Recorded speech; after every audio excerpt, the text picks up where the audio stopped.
네, 이렇게 해서 국내 증시 마감 지었습니다. 오늘 외국인이 2,500억 원 넘는 수급을 보여준 것이 유가증권 시장에 영향을 미쳤는데요. 자, 어떻게 마감됐는지 지수부터 바로 한번 살펴보겠습니다.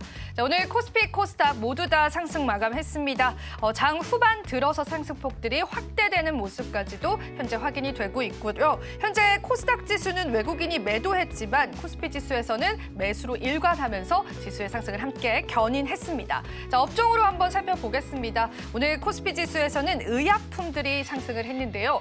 전 종목이 상승한 건 아니고요. 일부 종목군들, 일부 섹터군들이 시장에서 상승하는 모습이 포착되기도 했습니다. 자, 이현제약과 삼일제약도 오늘 시장에서 상승이 나왔는데요. 일단 삼일제약 같은 경우에는 최근에 CMO에 관해서 굉장히 좋은 전망치가 나왔습니다. 베트남 공장을 설립을 하면서 CMO에 관한 사업 확대에 관한 가능성도 부각이 됐거든요. 오늘 시장에서도 상승 나와주면서 5% 넘는 상승률로 마감 짓는 시장이었습니다. 자, 그리고 추가적으로 이제 종근당 바이오 같은 경우에도 사업성에 관한 그리고 실적치에 관한 전망치들이 비교적 좋게 나오면서 오늘 시장에서 4% 넘는 상승률 보여주는 시장이었고요. JW 중해제약도 오늘 5%가량 상승하면서 시장에 관한 상승률들을 계속해서 일으키고 있는 그러한 시장이었습니다. 이 목록에는 없지만 삼성 바이오로직스 같은 경우에도 오늘 시장에서 플랫폼 출시에 관한 이슈들 부각되면서 상승 나와줬습니다. 자, 다음 상승 업종도 바로 한번 살펴보겠습니다. 자, 음식료 업종인데 보시는 것처럼 사료 관련주들이 오늘 시장에서 상승이 나왔습니다. 자, 러시아에 관한 지정학적 리스크들 부각이 됐습니다. 곡물 수출로를 공격을 했다라는 소식들 때문에 오늘 시장에서 상승이 나왔는데 사실 좀 일시적인 상승이지 않을까라는 생각을 했었습니다. 하지만 저희 프로그램을 통해서 사료 관련한 소비 자체가 살아날 수 있다라는 그러한 포인트들을 좀 짚어주셨거든요. 그래서 여러분들이 앞으로의 주가의 향방성들은 조금 더 고심해서 살펴보시면 좋을 것 같습니다. 고려산업이 29% 넘는 상한가 달성하면서 마감 지었고요. 사조 동아원 같은 경우에도 오늘 시장에서 5% 넘게 상승률로 마감 지었습니다. 자, 이 외에도 대한제당 같은 경우에도 사료 관련주입니다. 가축용 사료를 그렇게 납품하고 제조하는 업체인데요. 관련주로 엮이면서 큰 상승률은 아니었지만 3% 넘는 상승률 함께했고요. 팜스코도 오늘 시장에서 3% 넘게 상승하면서 마감 지었습니다. 당연히 하락 업종도 있었습니다. 오늘 코스피 지수가 상승 마감하긴 했지만 사실 하락 업종이 더 많았습니다. 자, 오늘 화학 업종들 하락을 했는데 전반적으로 시장에서 2차 전지 관련주들의 약세가 좀 지속되고 있어서 조속한 모멘텀들이 필요하지 않을까 싶은 시점인 것 같습니다. 자, 오늘 백광산업도 7% 넘게 하락하는 흐름들 보여줬고요. 그리고 SKC 같은 경우에는 어제 또 개별적인 이슈가 있었는데요. 이러한 이슈들이 또 재료 소멸로 이어지면서 시장에서는 오늘 하락이 나왔습니다. 4.56%의 하락률 나와줬고요. 대환유화 같은 경우에도 최근에 경영권 분쟁에 관한 이슈들도 좀 부각이 됐었는데요. 화학 업종과 함께 맞물리면서 오늘 시장에서 4% 넘는 하락세로 마감이 지은 모습까지도 확인이 됩니다. 코스모신 소재와 같은 2차 전지 소재단의 종목군들도 오늘 시장에서 하락이 나왔다라는 부분들도 같이 한번 체크를 해보시면 좋을 것 같습니다. 자, 그리고 추가적인 하락 업종들도 바로 한번 살펴보겠습니다. 철강과 금속 업종들도 하락을 했습니다. 자, 이 안에는 2차 전지 관련주들도 포함이 되어 있고요. 그리고 추가적으로 이 목록에는 없지만 화장품 관련주들도 오늘 약세를 나타냈다라고 보시면 되겠습니다. 치치스 스틸 같은 경우에는 얼마 전에 철강 관련한 수요가 늘어갈 것이다라는 그러한 분석들 때문에 상승이 나와주기도 했었는데 오늘 시장에서는 그러한 탄력들도 반납되면서 3.59%의 하락률로 마감 지었고요. 대창 같은 경우에도 오늘 시장에서 비철금속 구리 관련주들 테마들이 조금 빠져가면서 3% 넘는 하락세를 나타냈다라고 보셔도 되겠습니다.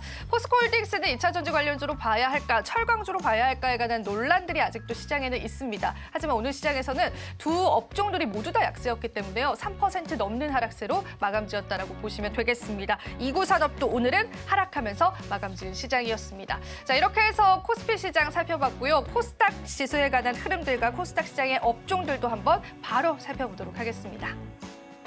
네, 오늘 코스닥 상당히 좋았습니다. 장중한때 770선이 깨지는 움직임 보이기도 했지만 이내 다시금 회복세에 접어들게 되면서 이렇게 고점 부근에서 거래를 마감하는 모습이었습니다.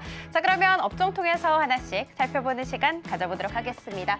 먼저 이름을 올리고 있는 쪽은 제약이고요. 그 안에서는 애니젠과 같은 종목들이 두 자릿수 강한 상승세 보이면서 장을 마감한 것 확인할 수 있습니다. 비만 치료제 관련 종목이죠. 위고비가 드디어 오늘 국내 상륙을 알렸습니다. 그런데 첫날임에도 불구하고 정말 많은 병원과 의원들에서 이 초도 물량을 확보하기 위해서 치열한 경쟁을 펼쳤다라는 이야기 전해지게 됐습니다. 얼마나 치열했냐 살펴봤더니 서버가 시작한 후에 1시간 반 만에 다운되기도 했다고 합니다. 블루엠텍 같은 경우에는 여기에는 없지만 오늘 정말 눈부신 활약을 해주는 종목이었습니다. 사실 이 이슈가 셀온으로 작용이 되면서 장중한 때 7% 넘게 급락세를 면치 못하는 상황이었지만 이내 상승 전환에 성공을 하고 나서 20% 가까운 고공행진을 했다라는 것도 알려드리도록 하겠습니다. 참고로 블루엠텍 같은 경우에는 위고비의 이번 국내 출시로 인해서 가장 직접적인 수혜를 받을 수 있는 유일한 상장사다라는 이야기가 또 주가를 끌어올린 것으로 우리는 해석해 볼 수가 있습니다. 전형적인 전략 후강의 모습을 보였다라는 거 알려드리면서 시가총액 상위단 종목들도 오늘 고공행진을 한 바가 있었죠. 특히 알테오젠과 HLB, 리가켄바이오와 같은 종목들 모두 다 2% 이상의 상승세를 보여주기도 했습니다. 뿐만이 아니라 오늘 치매 관련 종목들의 상승세도 두드러지는 하루가 됐었는데요. 치매 치료제 레캠비가 상용화하는 데 성공을 했다라는 이야기, 그리고 본격적으로 사용이 되고 있다라는 이야기가 전해졌습니다. 국내 여러 가지 국내 제약사들 쪽에서 개발에 속도를 내고 있다라는 것 이슈 더불어서 오스코텍과 피플바이오와 같은 종목들이 장중한 때 10% 안팎의 고공행진을 이어가게 됐다는 거 알려드리도록 하겠습니다. 다음 업종 한번 살펴보도록 하겠습니다. 음식료, 담배로 들고 왔지만 보이시는 것처럼 대부분의 종목들이 사료인 것을 우리는 알아갈 수가 있습니다. 한탑 그리고 고려산업과 같은 종목들이 상한가 안착 후에 장을 마감하는 모습 확인할 수가 있었는데요. 러시아가 흑해 항구를 공습하고 있다는 이야기가 상승의 모멘텀이 된 바가 있었죠. 이 시세의 연속성에 대해서는 우리는 그렇지만 조금 더 고민이 필요해 보입니다. 왜냐하면 최근 2거래를 연속해서 계속해서 시세를 받았던 쪽이 노벨 문학상 관련 종목들이었잖아요. 그런데 오늘이 딱 3거래일이었거든요. 그런데 종목별로 희비가 정확하게 엇갈리는 흐름이었습니다. 다음 업종 통해서 살펴보도록 하겠습니다. 하락 쪽에 이름을 올린 다음 업종 보이시는 것처럼 출판, 매체, 복제 쪽이고요.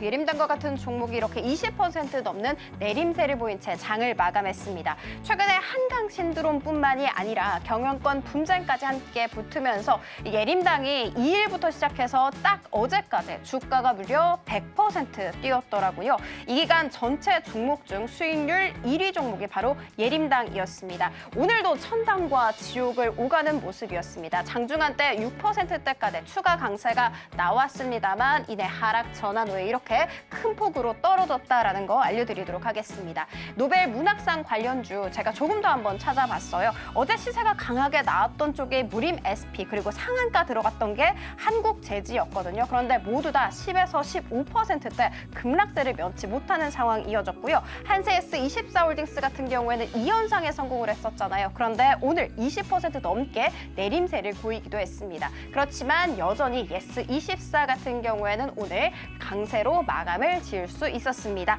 자, 그리고 다음 업종 살펴보도록 하겠습니다. 이번에도 이렇게 하락 쪽에 이름을 올리고 있는 일반 전기전자고요. 대주전자재료와 같은 2차 전지 종목들이 오늘 큰 폭으로 떨어졌습니다. 이렇게 대주전자재료가 더 크게 떨어진 이유는 증권가에서 목표 주가 하향 조정을 했기 때문입니다. 그 이유는 상반기까지 지속이 됐었던 고성장세가 잠시 주춤할 것이다라는 이야기 나오게 됐습니다. 이번 주에 ASML과 TSMC 실적 발표가 있을 예정이고요. 그리고 다음 주에는 SK 실적 발표까지 예정이 되어 있습니다. 시장에서는 이것을 기점으로 반도체 주가 향방이 결정될 수 있을 것이다라고 했는데 우리 방송과 함께 하시기 바라겠습니다. 네, 이렇게 해서 오늘 시장 마감 지어 보겠습니다. 본 방송에서 제공해드리는 정보는 투자 판단에 대한 조언일 뿐입니다. 가치 판단과 상승 하락 보장하고 있진 않다라는 점 다시 한번 유의 부탁드리고요. 저희는 내일 이 시간 다시 찾아뵙도록 할게요. 오늘 시장도 고생 많으셨습니다.